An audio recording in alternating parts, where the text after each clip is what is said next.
So we're really excited about our strategy actually for 2020, which is investing in high dividend stocks. The reason being is that if we look at what drives stock markets or stock market returns over the long term, it's really been earnings growth, but also dividends, which really make up the bulk of returns. So over the last 5 to 10 years, central banks have kept interest rates very low. They've been accommodative in order to try and stimulate activity, which has led actually to investors taking more risk and inflating asset prices, particularly in equities. So we think that equities get back to being driven by their fundamentals, if you like, which is dividends driving that return for 2020 onwards. So we absolutely want to invest in companies that we think are going to be able to benefit from long-term structural growth trends.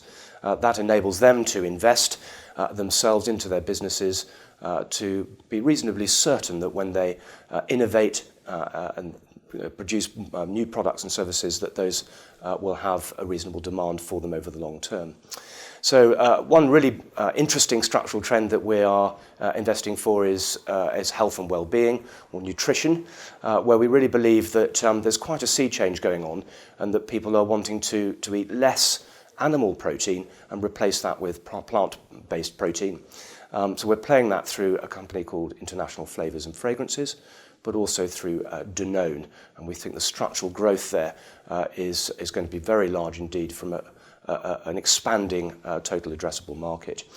We're also interested in emerging markets in terms of the middle classes that are starting to buy more autos, for example. So the electrification of the car is something that we think is a really interesting long-term growth trend.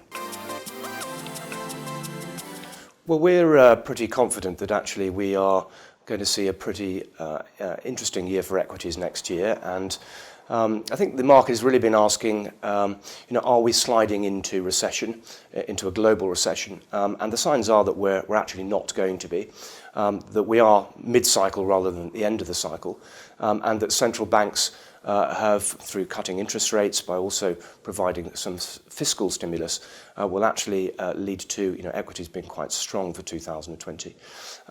So we're quite excited, and we again are looking for companies that are able to produce that strong dividend return to compound the returns to investors throughout the year.